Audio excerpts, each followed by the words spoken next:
magnificent. Dhoni finishes off in style. A magnificent strike into the. Sharma, स्वागत करता हूं आपका हमारे उस शो में जिसका नाम है खेल खेल में।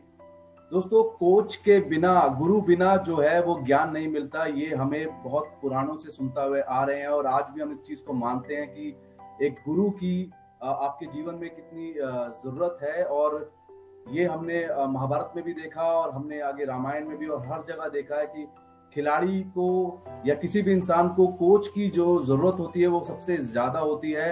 आज हमारे शो में एक ऐसे ही कोच जुड़े हैं जिनसे मैं पहले बहुत बार बात कर चुका हूं फोन पे, लेकिन ये हमारा पहली बार है कि हम 1-to-1 वीडियो में बात कर रहे हैं। मैं बात कर रहा हूं ज्वाला सिंह कोच की, जो हैं यशस्वी जायसवाल, जो इंडिया के सुपरस्टार आने वाले हमारे एक नए जो प्रतिभाशील खिलाड़ी हैं, उनके कोच हैं। उनसे बात करते हैं। Thank you so much for joining us sir. Thank you very much for inviting me और सबको हाय फ्रॉम माय साइड। कोच, जैसा कि हम जानते हैं कि आपका जो एक स्ट्रगल, क्योंकि मैंने आपसे पहले भी बात करी है, आपका एक स्ट्रगल और मुझे यशस्वी का स्ट्रगल जो है वो बिल्कुल मिलता जुलता लगता है। तो थोड़ा बताएं आप अपने बारे में कि ये ज्वाला सिंह एज अ कोच बनने में क्या क्या कठिनाइयां देखनी पड़ी। देखिए, मैं बहुत छोटा सा था जब मैं गोरखपुर में क्रिकेट खेलना शुरू किया। मैं गोरखपुर से ओरिजिनली हूँ और उस टाइम पे सचिन तेंदुलकर और विनोद कांबली हमारे हीरो हुआ करते थे और एवरग्रीन सचिन तो अभी भी सबके गॉड हैं। तो ऐसा लगा कि मैं भी क्रिकेट खेलूं और उसी कोच के अंडर में सीखूं जिससे सचिन ने या विनोद कांबली ने कोचिंग ली हुई, क्योंकि मैं बहुत बड़ा फैन था सचिन का भी और विनोद कांबली का भी। तो वहां से स्टार्ट हुआ एक ड्रीम देखना कि मुंबई जाना है। और 1992, 1993-4 ये सब उस टाइम था जब सचिन और कांबली एक अलग ही जस्ट उनका ये दे अराइव्ड एट इंटरनेशनल क्रिकेट। तो फिर ढूंढना शुरू किया कि कैसे जाना है और मैंने अपने फादर को बोला मुझे क्रिकेट खेलना है। मेरे फादर बहुत ही, हम लोग मिडिल क्लास बैकग्राउंड से आते हैं, रेंटेड हाउस में रहते थे और फादर को पता था कि मुंबई भेजना बहुत मुश्किल होगा उनके लिए, लेकिन उन्होंने समहाउ ट्राई किया। लेकिन उस टाइम इंटरनेट का जमाना नहीं था, मोबाइल फोन्स नहीं हुआ करते थे। एसटीडी पीसीओ पे हम लोग जाके 11 बजे का वेट करते थे कि कब 1-4 चार्ज हो जाए और बात करें। तो ऐसे बहुत स्ट्रगल हुआ, पता नहीं चला। और समहाउ किसी के हेल्प से, एक मिस्टर सुभाष मौर्य थे, उनकी हेल्प से मैं मुंबई चला गया और आचरेकर सर से मैं मिला। और आचरेकर सर ने जब देखा मुझे, मैंने बोला सर मैं 1700 किलोमीटर दूर से आया हूँ आपसे मिलने। तो बहुत सरप्राइज हो गए कि तुम इतने छोटे हो, मुंबई में कैसे रहोगे। तो मैंने बोला मैं कुछ भी कर लूंगा लेकिन मैं मुंबई ही रहूंगा और मुंबई में ही क्रिकेट खेलना है। तो वो मुझे लेके गए शारदाश्रम स्कूल में और जब प्रिंसिपल से मेरी मीटिंग कराई एडमिशन के लिए, तो चूंकि मैं हिंदी मीडियम बैकग्राउंड से था तो मेरा कम्युनिकेशन देख के शायद मैडम ने बोला कि तुम इस साल नहीं अगले साल और इम्प्रूव करके आओ। और थोड़ा एडमिशन भी लेट हो चुका था। फिर तो हम लोग नीचे आए और फिर बैरियर का भी इशू होता था। मतलब अगर आप हिंदी मीडियम से इंग्लिश मीडियम, उस टाइम पे ये जो अभी भी मेरे ख्याल में है, उस टाइम पे भी आपने इस चीज को फेस किया है? बिल्कुल होता था, क्योंकि उस टाइम मैं गोरखपुर जैसे शहर में से गया हूँ जहाँ पे इंग्लिश बोलना एक अचीवमेंट होता था उस टाइम पे, किसको अंग्रेजी बोलने आती है। और मुझे तो बिल्कुल ही नहीं आती थी और मैं हिंदी मीडियम से पढ़ा हुआ लड़का था। तो मुझे लगा कि वो टीचर कंसल्ट है, तो मुझे समझ में आया। फिर उन्होंने बोला कि नेक्स्ट ईयर आना। उन्होंने मना नहीं किया, बोले बहुत लेट हो गया, नेक्स्ट ईयर आना, क्योंकि छोटे बच्चे को आप मना नहीं कर सकते हो। तो बहुत केयरफुली हैंडल किया मुझे। तो जब हम लोग स्कूल से जाने लगे और आचरेकर सर अपने रास्ते जाने लगे, मैं अपने रास्ते जाने लगा, तो मेरे डैड बोले अब चलो गोरखपुर पढ़ाई करो, अब हो गया तुम्हारा क्रिकेट। मैं पढ़ाई में एक्चुअली बहुत अच्छा था और 1 नाइट स्टूडेंट था और 85 ऐसे लेके आ जाता था। गॉड ग्रेस था, बस माइंड अच्छा था। तो मेरे डैड चाहते थे कि मैं कुछ पढ़ाई में अच्छा करूं, आईएएस बनूं, लेकिन वो मेरा नसीब नहीं था, नसीब ये था। तो जब आचरेकर सर जाने लगे तो मेरे दिमाग में आया कि यार मैं तो लूज कर रहा हूँ कोई अपॉर्चुनिटी, अब मैं क्या करूं। तो मैंने भागना शुरू किया उनकी तरफ और मेरे डैड को बोला 2 मिनट रुको मैं भी आता हूँ। तो आचरेकर सर का ऐसा पैर छुआ मैंने और बोला सर आपने मेरे लिए बहुत कुछ किया है, आप इतना दूर आए, बीमार है, फिर भी आप आए, और मैं आपको घर तक छोड़ देता हूँ। उनका घर थोड़ा पास में ही था स्कूल के। तो वो बोले अच्छा, मैं चला जाएगा। बोला नहीं सर, मैं आपके साथ आना चाहता हूँ। तो बोले अच्छा चलिए ठीक है आप। तो जैसे से मैं उनके साथ वॉक करने लगा, मैंने उनको बोला सर मैं इतनी दूर से आपके पास आया हूँ, और बिना देखे आपने कैसे सोच लिया कि मैं स्कूल में मेरा एडमिशन नहीं मिलेगा और मैं यहाँ पे नहीं खेल सकता। तो सर एक बार आप मेरा गेम देख लीजिए और आप फिर जज करिए कि मैं यहाँ पे रह सकता हूँ या नहीं रह सकता हूँ। तो उन्होंने थोड़ा ऐसे देखा मुझे और बोले अच्छा ठीक है, तू आजा शाम को, देखता हूँ मैं तू कैसा है। तो मैं शाम को शिवाजी पार्क गया, और मेरे एज से करीब 7-8 साल या 6 साल बड़े लड़कों के साथ मुझे सर ने नेट्स में उतार दिया, और मैं थोड़ा पता नहीं क्या किया मैंने, मुझे भी नहीं मालूम। सर खुद मेरे फादर के पास गए और बोले कि अब इस लड़के को तुम मुंबई छोड़ दो, वापस लेके मत जाओ, ये कुछ करेगा अपनी लाइफ में। तो मेरे लिए बहुत बड़ा एक बूस्ट था। मतलब मुझे ऐसा लगा कि यार कुछ तो मुझे मिल गया, पहला सीढ़ी मिल गया। फिर वहां से फिर स्ट्रगल का दौर, मेरा एडमिशन हो गया, मैंने स्कूल क्रिकेट में बहुत अच्छा परफॉर्मेंस दिया, और वहां से लेकिन जो स्ट्रगल शुरू हुआ वो बहुत अजीब सा स्ट्रगल था, क्योंकि मुझे मालूम था कि मेरे फैमिली मुझे लिमिटेड सपोर्ट दे पाएगी, क्योंकि 1 साल 2 साल 3 साल से ज्यादा अफोर्ड नहीं कर सकते हम लोग मुंबई में रहना, क्योंकि मुझे मेरे पिताजी की सैलरी कुछ 6,000 रुपीज उस टाइम थी, और 2,000 मुझे देते थे उसमें। तो मुझे पता था कि मैं ज्यादा दिन तक शायद ना कर पाऊं। तो फिर मैंने अपने लिए स्पॉन्सर्स ढूंढने शुरू किए मुंबई में, अपनी फाइल बनाई मैंने क्रिकेट की, और स्पॉन्सर्स ढूंढने शुरू, स्पॉन्सर चालू कर दिया देखने के लिए। यस यस यस, मैंने अपना फाइल बनाया। मैं क्रिकेट तो अच्छा खेल रहा था, मैं हर टूर्नामेंट में हाईएस्ट विकेट टेकर और ये वो सब चल रहा था। जूनियर क्रिकेट में I was one of the fastest bowler in India. मैं MRF वगैरह के लिए भी सिलेक्ट हुआ, तो काफी मतलब अच्छा कर रहा था मैं जूनियर क्रिकेट में। MRF मेरे को संदीप पाटिल सर ने मुझे भेजा था उस टाइम पे, जो मुझे बहुत लाइक करते थे। तो दिलीप वेंगसरकर एकेडमी में था सर, दिलीप सर भी मुझे लाइक करते थे। तो फिर मैंने अपनी फाइल बनाई, और मैं न्यूज़पेपर पढ़ता था, और उसमें देखता था कि कौन सा ऐसा इंसान है जो सोशल वर्क कर रहा है। तो बस उसका एड्रेस मैं ढूंढता था कहीं से मिल जाए, और उसके शॉप पे या उसके ऑफिस में या उसके घर तक पहुंच गया काफी लोगों के। तो कितनी बार तो मुझे लोगों ने भगा दिया, लिटरली बोला निकल जाओ यहाँ से, ये सब क्या है। तो उसी सर्च में मुझे कुछ ऐसे लोग मिले जो मुझे फाइनेंशियली हेल्प करने लगे, और फिर मैंने अपने घर पे बोल दिया कि अब मुझे स्पॉन्सरशिप मिल गई है। ठाकुर ग्रुप ऑफ कंपनीज करके एक है मुंबई में, उन्होंने 2,000 रुपीज अप्रूव कर दिया पर मंथ। तो 2,000 रुपए मेरे लिए बहुत, मतलब बोलते हैं ना उस टाइम मायने रखते थे कि हर 1 तारीख को 2,000 रुपए मिल जाते। तो मेरा लाइफ थोड़ा बेटर हो गया जब वो पैसे आने लगे। लेकिन ऑल ऑफ सडन क्या हुआ कि मुझे इंजरी हो गई। मुझे सबसे पहले इंजरी हुई, मुझे ग्रॉइंग की इंजरी हुई 1999 में। अच्छा। और वो इंजरी की वजह से मैं पूरा 1 साल खेला ही नहीं क्रिकेट। फुल ईयर मेरा ऐसे ही चला गया, खराब हो गया। तभी मैं मुंबई के अंडर 16 वगैरह में अच्छा कर रहा था, 19 में जा रहा था। पूरा 1 साल मेरा खराब हो गया। तो जो मुझे स्कॉलरशिप देने वाले लोग थे वो लोग ने भी हाथ पीछे खींच लिए, और उसके बाद मुझे मैं चूंकि बहुत अच्छा खेल रहा था जूनियर क्रिकेट में, तो रिजवी कॉलेज में मैं था, उन्होंने मुझे रहने के लिए घर भी दे दिया था। तो लाइफ एक तरीके से काफी सेटल्ड हो गई थी 10th स्टैंडर्ड तक। अच्छा। तो 11th स्टैंडर्ड तक। तो जब मैं क्रिकेट में खेलना बंद कर दिया इंजरी की वजह से, 10th और 11th स्टैंडर्ड बहुत छोटी उम्र हो जाती है। आपने कुछ ज्यादा छोटी उम्र में ये सब, आई गेस कि एक स्कूल के बच्चे के लिए। 9th स्टैंडर्ड में मैंने अपने 9th स्टैंडर्ड में मैंने अपने लिए स्पॉन्सरशिप ढूंढा था खुद के खर्चे के लिए। 9th स्टैंडर्ड में भी था, जस्ट 14 इयर्स का था मैं।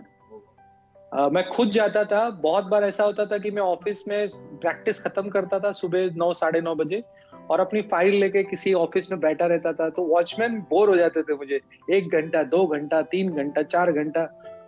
तो बोलते थे अच्छा यार इसको मिला दो यार, ले जाके सर से कुछ कर ही देंगे इसके लिए।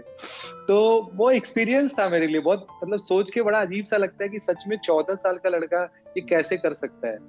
तो मैंने 9th स्टैंडर्ड में अपने खुद के खर्चे के लिए स्पॉन्सरशिप ढूंढी थी, और 10th स्टैंडर्ड में मुझे रिजवी कॉलेज है मुंबई में, वो लोग मुझसे इतना ज्यादा इम्प्रेस थे कि मुझे अलग से रहने के लिए फ्लैट दिया और स्कॉलरशिप दिया। लेकिन मेरा खराब टाइम शुरू हुआ जब मैं इंजर्ड हुआ। जो पहली इंजरी मुझे हुई ग्रॉइंग की, तो उस टाइम पे एक 7-8 महीने में मेरे पास कुछ भी नहीं था, मेरा घर भी चला गया। लोग ऐसे स्ट्रेट कोई मना नहीं करता था, अलग अलग रीजन देते थे कि अभी सेट नहीं है, आपको स्कॉलरशिप बंद हो गया है। तो मैंने अपने घर से भी मना कर दिया कि मुझे पैसे चाहिए। तो मैं 7-8 महीने में मेरी ऐसी हालत हो गई कि मैं अपने घर से भी पैसे नहीं मांग सकता था, क्योंकि मुझे लगता था कि अगर मैं घर पे बोलूंगा कि मुझे महीने का कुछ दो, तो मेरे फादर बोलेंगे अब तो तेरा अच्छा नहीं चल रहा है, 2-3 साल देख लिया ना, वापिस आ जा।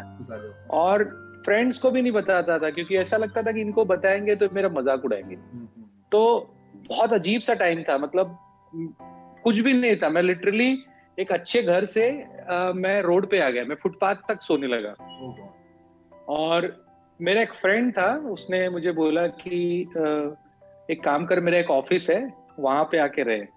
तो वो ऑफिस ऐसा था कि उसमें कोई दरवाजा भी नहीं था। वहां पे सब जो रोड के लोग होते थे, टैक्सी ड्राइवर, ये वो सब, वो सोते थे और मैं उनके साथ सोता था। और कभी कभी ऐसा भी होता था कि उसमें पानी भर जाता था पूरा सुबह सुबह। अच्छा। और 1999 से 2003 तक मैं 21 जगह पे रहा। 21 जगह पे रहा, अलग अलग जगहों पे रहा, और सारा सामान वामान सब चोरी हो गया। तो बहुत स्ट्रगल था उस टाइम पे, और पता ही नहीं था कि मेरा लंच कहाँ होगा, ब्रेकफास्ट कहाँ होगा, डिनर कहाँ होगा, कैसे होगा। तो पता नहीं, कैसे भी करके कभी कभी तो ऐसा होता था कि जो ऑफिस मुझे स्कॉलरशिप देती थी, उसके वॉचमैन लोग मुझे अपने सैलरी से 50-50 रुपए उठा के देते थे कि चल भाई तेरा एक महीना निकल जाएगा, 1000 रुपए ले ले। मैं इतना खराब वाला, हाँ, बहुत लोगों ने मुझे हेल्प किया है।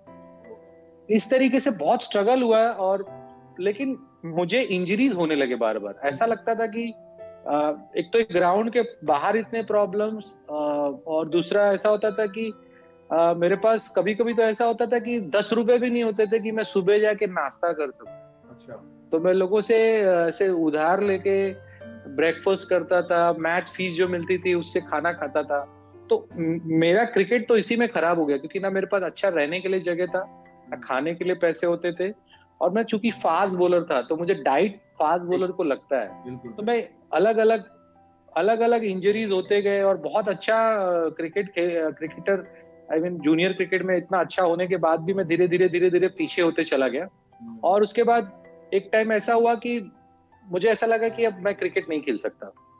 मुझे खुद को एहसास हो गया कि मैं क्रिकेट एज अ प्लेयर अब ग्रो नहीं कर पाऊंगा, क्योंकि पहले मुझे ग्रोइंग का इंजरी हुआ, उसके बाद फिर जैसे मैं फिट हुआ वैसे मुझे शोल्डर का सर्जरी करना पड़ा, टियर 3 सर्जरी करना पड़ा।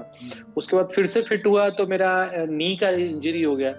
एंड देन मैं स्ट्रगल कर रहा था, अलग अलग स्टेट्स में खेल रहा था, लेकिन फर्स्ट क्लास क्रिकेट में नहीं खेल पाया अनफॉर्चुनेटली। लेकिन सारे उसके नीचे के जो भी क्रिकेट होते हैं सब में खेला। बहुत स्ट्रगल हुआ। एंड देन 2009 में मेरे फादर, जब मैं गोरखपुर वापस आता था, तो मेरे फादर हमेशा बोलते थे कि तुमको जो मुंबई में करने के लिए भेजा तुम नहीं कर पा रहे हो। तो मुझे बड़ा दर्द होता था अंदर से। कभी कभी ऐसा लगता था कि अगर मैं नहीं खेल पाया तो मैं क्या करूंगा लाइफ में। तो फिर 2009 में मेरे फादर को डायग्नोस हुआ कैंसर, लेवल 4 कैंसर डायग्नोस हुआ, और उनकी डेथ हो गई। उसके बाद मुझे ऐसा लगा कि शायद ऐसा लगता है लाइफ में कि मैं क्रिकेट खेलने के लिए बना ही नहीं हूँ, मैं कुछ और चीज करने के लिए बना हूँ। और धीरे धीरे फिर मैं एक आपको इंसिडेंट बताता हूँ। Wasim Jaffer is my very good friend. तो मैंने उनके साथ बहुत प्रैक्टिस किया, and he always take my advice. जो भी हम लोग डिस्कशन करते थे वो अब मेरा एडवाइस लेते थे, मैं उनका एडवाइस लेता था। तो मुझे ऐसा लगा कि, और फिर वसीम भाई ने इंडियन टीम में कमबैक भी किया 2005 में। तो मुझे ऐसा लगा मेरे अंदर कुछ ऐसा है जो मैं बात किसी को करता हूँ तो उसको फायदा हो जाता है। तो then I started my cricket academy, कि अब क्योंकि जब मैं अच्छा क्रिकेट खेल रहा था और बहुत सारे ऐसे प्लेयर्स थे जो चाहते थे कि मैं उनके साथ बात करूं, मैं उनको प्रैक्टिस कराऊं, मैं उनको गाइड करूं। And then in that way मैंने धीरे धीरे कुछ बच्चों के साथ, ग्रुप्स के साथ कोचिंग करना शुरू कर दिया। और to be very frank with you, मैं कोच कभी बनना ही नहीं चाहता था। अच्छा। क्योंकि मैं हमेशा से प्लेयर बनना चाहता था। उस टाइम पे जब कोई मुझे बोलता था कि आप कोच हो तो मुझे गुस्सा आता था, मुझे प्लेयर बनना था। लेकिन मेरी डेस्टिनी शायद यही थी। बिल्कुल। और फिर धीरे धीरे फिर मैंने एकेडमी स्टार्ट किया, और कुछ लड़के मुंबई के अंडर 16-19 में खेले। एंड देन मुझे लगा कि शायद मेरे अंदर ये कुछ तो ऐसा है जो मेरे लिए तो काम नहीं आ रहा है, लेकिन दूसरों के लिए काम आ रहा है। एंड देन यहाँ से जर्नी शुरू हो गई, और फिर then where I am now, you can see. तो कोच ये बेसिकली जो जर्नी आपने बताई, मैं बिल्कुल समझ सकता हूँ कि एक छोटी सी उम्र में स्पॉन्सर ढूंढना और अपने लिए पूरा एक जगह बनाना, और जिस तरीके से आपने बात बताई, ये मतलब आप सही में क्रिकेटर कैसे बन सकते हैं जब आपके पास इतनी परेशानियां चल रही हो, आप उसको फेस कर रहे हो। तो मुझे लगता है कि अगर कोई भी आम इंसान इस चीज को फेस करेगा तो वो अपना जो फोकस है, वो फोकस तो नहीं कहूंगा मैं, अपना वो टारगेट वो नहीं कर पाएगा, क्योंकि फोकस तो आप थे, आपने जो करना था उसके लिए आपने जो स्ट्रगल किया। तो कोच मुझे ये बताइए कि जैसे अब आप एक जाने माने कोच हैं, आपके भी अब स्टूडेंट्स हैं और अच्छे खासे, और आपका ही एक स्टूडेंट है यशस्वी जायसवाल, तो वो उसके अंदर आपने अपने आप को देखा, मैंने जब आपसे एक बार बात भी करी थी तो आपको भी उसके अंदर एक यशस्वी के अंदर ज्वाला सिंह नजर आया। तो वो बताएं कि उनके साथ आपकी मुलाकात पहली किस तरीके से हुई और आपने किस तरीके से उनको समझा और उनको जिस तरीके से भी मदद करी, आपने फाइनेंशियली कह लें या उनको आपने क्रिकेट में किस तरीके से, आप थोड़ा बताएं। देखिए, यशस्वी को मैंने 2013 में खेलते हुए देखा था आजाद मैदान पे, और बहुत छोटा सा था, करीब 11-12 साल का था। और जब मैंने उसको नेट में खेलते हुए देखा तो बड़ा इम्प्रेसिव लगा। और चूंकि जब वो बैटिंग करने आया था तो उसके पहले एक और बैट्समैन था जिसको मैं जानता था। वो ए डिवीजन लेवल का काफी स्टेब्लिश प्लेयर था, मुंबई में ए डिवीजन क्रिकेट अच्छा होता है। तो जब वो खेल रहा था तो बार बार विकेट के बारे में कंप्लेंट कर रहा था। और फिर थोड़ी देर का यशस्वी बैटिंग करने गया, छोटा सा था और बड़ा कॉन्फिडेंटली खेल रहा था। तो मैंने बोला, यार देखो, विकेट बैट्समैन के ऊपर है। मैं एक लाइन बोलता हूँ हमेशा कि बैट्समैन के ऊपर है कि बॉलर को कितना अच्छा दिखाना है। अगर आप अच्छे बैट्समैन हो तो अच्छे बॉलर को भी बड़े कंफर्टेबली खेलोगे और आप उसका इफेक्ट कम कर दोगे, और आप अगर ऑर्डिनरी बैट्समैन हो तो ऑर्डिनरी बॉलर को भी स्ट्रगल करोगे। तो जैसे ये चीज बोला, तब तक मेरे बगल में मेरा एक फ्रेंड खड़ा था जिससे मैं बात कर रहा था। बोला, ज्वाला भाई, इसका बहुत वांदा चल रहा है, आप इसके लिए अगर आप कुछ कर सकते हो तो करो, और बहुत प्रॉब्लम चल रहा है इस लड़के का। तो मैंने बोला, क्या प्रॉब्लम है? तो फिर ऐसे बात कर रहे थे, तब तक ये यशस्वी बाहर निकला नेट से, और जब उसने हेलमेट उतारा तो एकदम छोटा सा लड़का था। और मैं बोला, इतना छोटा लड़का इतना अच्छा बैटिंग कर रहा था। तो मैंने बोला, बेटा क्या नाम है तुम्हारा? तो उसने बताया, यशस्वी जायसवाल। तो मैं बोला, कहाँ से हो? तो बोला, भदोही, उत्तर प्रदेश।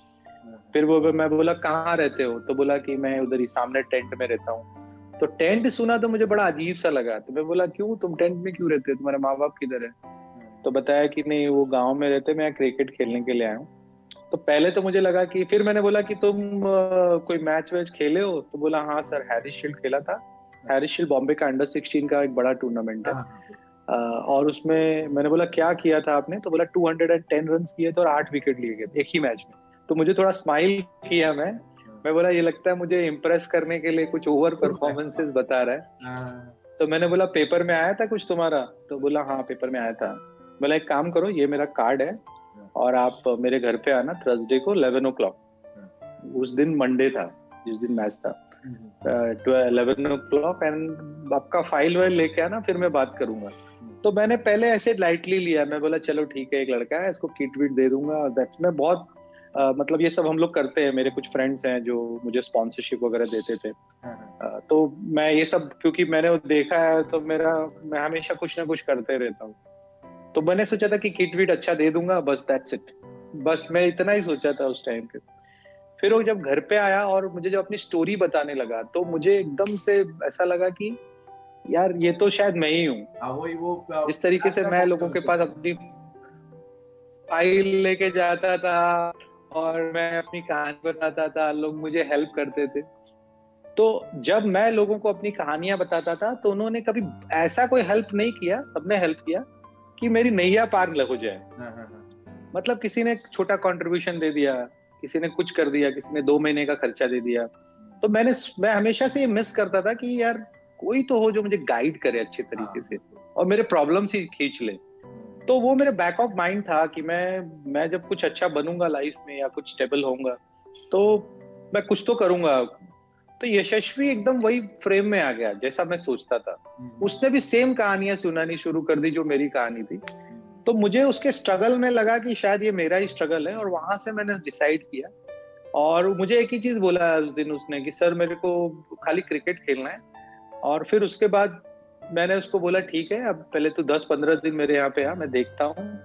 फिर वो आया मेरे यहाँ पे, नेट्स में प्रैक्टिस किया, and he was not going for any match. वो मैच खेलने जाता ही नहीं था, इतना डरता था। अच्छा। बोलता था मैं आउट हो जाऊंगा। इतना मेंटली वो उस टाइम पे डाउन था, बोलता था सर मैं आउट हो जाऊंगा, मैं मैच नहीं खेलूंगा। तो एक गाइल शील्ड का मैच था, तो मैं बोला तू मैच खेलने जा। और थोड़ा उसके माइंड में वहां पे आसपास जो माली होते हैं या जो और कोचेस थे जो नहीं चाहते थे कि मतलब वो मैचेस खेले, तो वो लोग ने उसके मन में बहुत निगेटिविटी डाल दिया था। तो मैं बोला कि तू जा मैच खेलने जा, तू 0 पे आउट होगा तो भी चलेगा, पहले बॉल पे बोल्ड हो जाएगा तो भी चलेगा। तो बोला हाँ, वो जा ही नहीं रहा था मैच के लिए। फिर मैंने बहुत फोर्स किया, मैं लगा तू नहीं जाएगा तो मैं तेरे को भगा दूंगा यहाँ से, यही वर्ड थे मेरे। तुझे खेल में ये वर्ड यूज करता हूँ उसके लिए, ये मेरा थोड़ा ट्रेडमार्क है। मैं बोला मैं रखूंगा नहीं तुझे, तू खेलना है मैच तुझे जाके। तो वो गया, मैच खेला और 47 रन किया और 5 विकेट निकाला। तो मैंने बोला क्या हुआ, खेला ना तू, रन बने ना तेरे? तो बोला हाँ सर। मैं बोला नेक्स्ट मैच में अच्छा कर। तो नेक्स्ट मैच में उसने 319 नॉट आउट किए और 13 विकेट्स लिए, जो लिम्का बुक ऑफ रिकॉर्ड्स में है। एंड देन उसके फादर उसको लेने के लिए आए थे उस टाइम पे, मुंबई से वापस ले जाने के लिए, और वो मेरे पास आए मिलने के लिए। And he was very emotional कि सर इतने साल हो गए, हम लोग बहुत स्ट्रगल कर रहे थे, मेरे बच्चे का ये हो रहा था। और उस दिन उन्होंने बोला कि आपको अभी ये आपका बच्चा है, जो आपके इसको इसके साथ करना है करिए, और बोला कि इससे जो भी करवाना है करवाओ, जो भी इसको करना है करो, लेकिन इसको क्रिकेट खिलाओ, इसको खाली क्रिकेट खेलना है।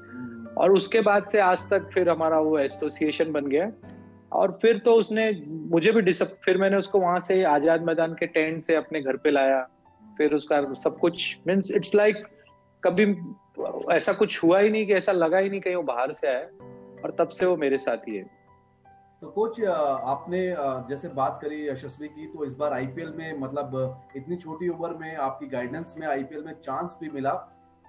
बात अलग है कि वो परफॉर्मेंस वो वाली हमें जो उम्मीद थी वो वाली नहीं रही, तो डिसअपॉइंटमेंट आई थी उस टाइम पे जब आईपीएल में उनको चांस मिला। और वो थोड़ा सा मुझे लगा कि जैसे आपने एक डरने वाली बात करी, मुझे लगा कि वहां पर भी वो थोड़ा सा नर्वस हो गए या कुछ ऐसा था।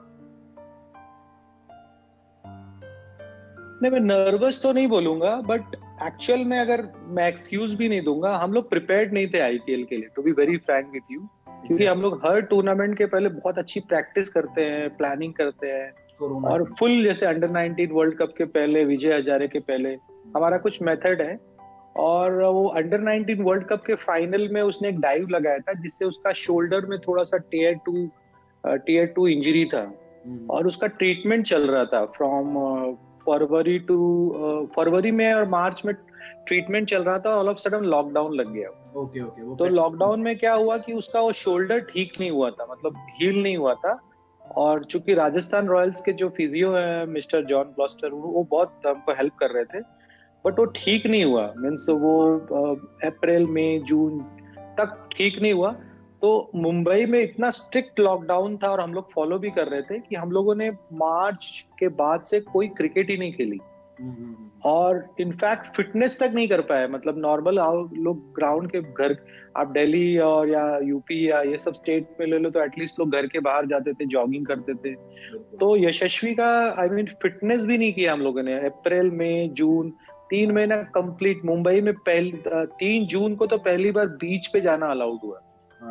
तो एक तो उसकी फिटनेस नहीं हुई किसी भी तरीके से, और चूंकि शोल्डर में इंजरी था तो वो नेट, क्योंकि हमारा खुद का एकेडमी है तो वो अपॉर्चुनिटी थी, तो वो भी नहीं कर पाए। और चूंकि शोल्डर की इंजरी थी तो उसका बोलते ना स्ट्रेंथ ट्रेनिंग ज्यादा नहीं हुआ, जो लोग जिम विम करते वो भी कुछ नहीं हुआ, जबकि हमने सारा घर पे लाके रखा था।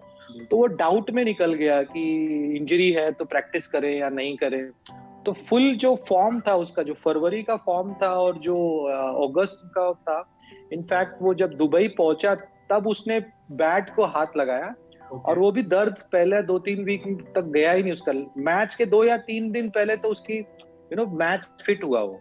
तो मैं यही बोलूंगा कि अगर वो थोड़ा और अच्छा प्रिपेयर्ड रहा होता जैसे नॉर्मल होता, हालांकि ये सिनेरियो सबके लिए है, मैं एक्सक्यूज नहीं दे रहा हूँ, but this is what happened. क्योंकि एक प्लेयर के लिए वापस से फॉर्म लाने के लिए बहुत प्रैक्टिस करनी पड़ती है। और आईपीएल में आपको पता है किस तरीके का बॉलिंग अटैक होता है, और उसमें अब अगर आप प्रिपेयर्ड नहीं हो, आप इंजरी से जा रहे हो और मैच प्रैक्टिस नहीं है, तो थोड़ा सा सेटल डाउन होने में टाइम लगता है।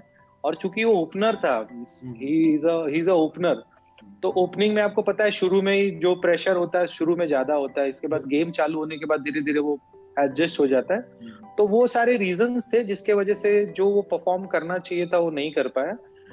बट मुझे लगता है कि थोड़ी बहुत अगर उसको और अपॉर्चुनिटी मिली होती तो शायद और अच्छा करता था, बट दैट्स सब कुछ टीम के ऊपर डिपेंड होता है। और आप देख सकते हैं राजस्थान रॉयल्स का टॉप ऑर्डर बहुत पैक था, तो वहां पे थोड़ा चांस मिलना भी मुश्किल था। तो yes, lot of thing happened in between, और एक फॉर्म वाली बात होती है। हालांकि उसने थर्ड मैच में अच्छा परफॉर्म किया था, थोड़ा सा बॉल टू बॉल खेल गया, लेकिन ओपनिंग में ऐसे ही होता है, आप जाके डायरेक्ट मारते नहीं, आपको थोड़ा सा इनिंग लेके जाना पड़ता है, फिर उसके बाद आप सेटल डाउन होते हो। और उस मैच में ऐसा हुआ कि जब वो खेल रहा था सामने से सारे बड़े बड़े क्रिकेटर्स भी आउट हो रहे थे, स्टीव स्मिथ आउट हो गया, संजू सैमसंग आउट हो गया, और बाकी 3-4 विकेट फटाफट गिर गए। तो नॉट बैड, मतलब ठीक था। और मुझे अभी तो जस्ट उसका करियर स्टार्ट हुआ है। एग्जैक्टली कोच, मुझे थोड़ा सा ये भी लगता है कि यशस्वी ने अभी तक थोड़ा जूनियर में इंटरनेशनल खेला है, ये बहुत सीनियर बॉलर्स को फेस करना वो अपने आप में एक नया जो है जिसे कहते हैं कि एक्सपीरियंस रहा होगा यशस्वी के लिए। एंड आई बिलीव कि आपने भी उसको अच्छा एक गाइडेंस दिया होगा कि जिससे कि वो अब इससे सीखे और आगे अच्छा परफॉर्म करे, क्योंकि मैं खुद यशस्वी की बैटिंग का बहुत फैन रहा हूँ, और अंडर 19 में जिस तरीके से उनकी परफॉर्मेंस रही, even I like that match जिसमें अभी राजस्थान रॉयल्स में ही उसने जो एक रन आउट किया था, वो बहुत ही शानदार फील्डिंग के साथ उसने रन आउट किया था। और हमने शायद आपको याद भी होगा, तो हमने मैच के दौरान भी आपने और मैंने व्हाट्सएप पे भी बात करी थी कि हम परफॉर्मेंस ये था, बट आई बिलीव कि आप उसको अच्छे से गाइड करें। कोच, मुझे एक और चीज पूछनी है कि जैसे ये बच्चे जैसे यंगस्टर्स होते हैं, जैसे आपने अभी यंग बच्चों को सिखा रहे हैं, तो उनको आप जब क्रिकेट के लिए जैसे आप प्रिपेयर करते हैं, जैसे आप बता रहे हैं कि थोड़ा डरते हैं बच्चे बैटिंग करने जाते हुए, टॉप ऑर्डर में जब आप ओपनिंग करने जाते हैं तो थोड़ा सा आपने बताया कि एक आपको पता नहीं होता, मतलब पता इन द सेंस कि आपको थोड़ा सा वेरिएशंस के बारे में नहीं पता होता कि बॉल किस तरीके से आ रहा है, तो इसके लिए किस तरीके से प्रिपेयर करते हैं आप, जो यंगस्टर्स हैं उनके लिए कुछ थोड़ा बताएंगे? देखिए, पहली चीज तो ये है कि मैं सारे प्लेयर्स को एक ही चीज बोलता हूँ कि आपको बॉलर को नहीं खेलना है, बॉल को खेलना है। बिल्कुल। बहुत अच्छे बॉलर्स को खेलते हो और अच्छा खेलते हो, इन मैच में वही बॉल अगर कोई बड़ा फेमस बॉलर डाल रहा होता है तो आप प्रेशर में आ जाते हो। तो पहली चीज यही है कि आप बॉल को खेलो, बॉलर को मत खेलो। रबाडा डाल रहा है या XYZ कोई डाल रहा है, क्योंकि वो भी एक तरह से आपका ही प्रेशर लेके वो भी वहां तक पहुंचे हैं। तो मैं हर एक प्लेयर को यही बोलता हूँ, अगर कोई ओपनिंग बैट्समैन है मैं उसको हमेशा एक ही बोलता हूँ कि अगर आप पहला बॉल फेस कर रहे हो ना, तो जो प्रेशर आपके ऊपर है पहला बॉल फेस करने का, वही सेम प्रेशर वो बॉलर के ऊपर भी है, वो भी पहला ही बॉल डाल रहा है। ऐसा नहीं है कि तो ओपनर में अगर आप फर्स्ट ओवर आप खेल रहे हो तो फर्स्ट ओवर वो भी डाल रहा है, तो दिस इज इक्वल प्रेशर, दोनों पे सेम टू सेम प्रेशर होता है।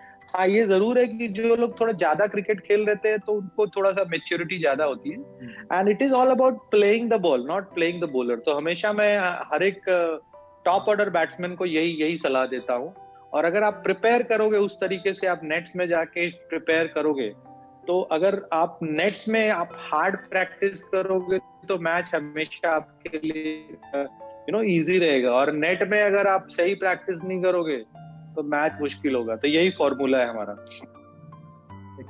कोच, मुझे आपकी बात से एक याद आ गई कि मैं खुद एक्चुअली क्रिकेट बहुत खेलता था और बहुत पसंद करता था बचपन में, और मैं अभी दिल्ली स्पोर्ट्स जर्नलिस्ट की क्रिकेट की टीम का कैप्टन भी हूँ और ओपन ही करता हूँ, मैं लेफ्टी हूँ बैट्समैन। तो मुझे इस बात से एक बात याद आ गई कि हमारा एक मैच लगा था युवराज सिंह के फाउंडेशन के साथ, तो मैं जब खेलने के लिए गया तो आपने बॉल की साथ बात करी, मैं युवराज सिंह को देखता ही रह गया जब वो बॉल मुझे कर रहे थे, और मैं पहली बॉल और दूसरी बॉल पे शायद मैं आउट हो गया।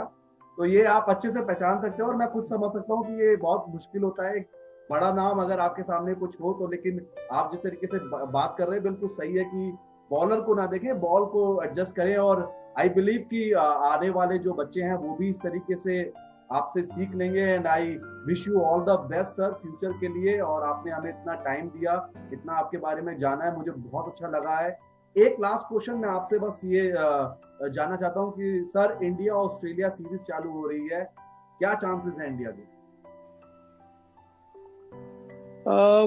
एक्चुअल में अभी देखिए इंडियन सारे प्लेयर क्रिकेट खेल के जा रहे हैं, इवन ऑस्ट्रेलियन टीम आईपीएल के बाद जा रहे हैं।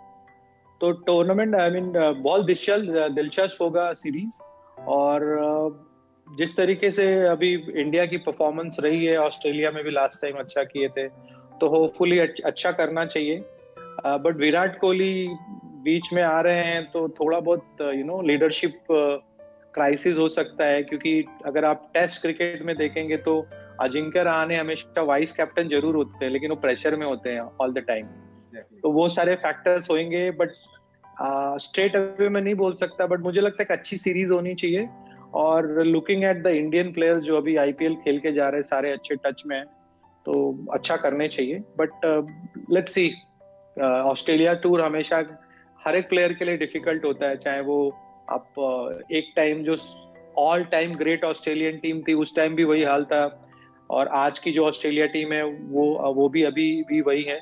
लेकिन मुझे जहां तक लगता है कि इंडियन टीम अच्छी करनी चाहिए। लेट्स सी, बाकी तो समय बताएगा। Thank you so much coach हमसे बात करने के लिए। और मुझे उम्मीद है कि आगे हम एक बार दोबारा से चर्चा करेंगे इस बारे में। और मैं कोशिश करूंगा कि आपसे बात करूं इंडिया ऑस्ट्रेलिया की सीरीज के टाइम पे।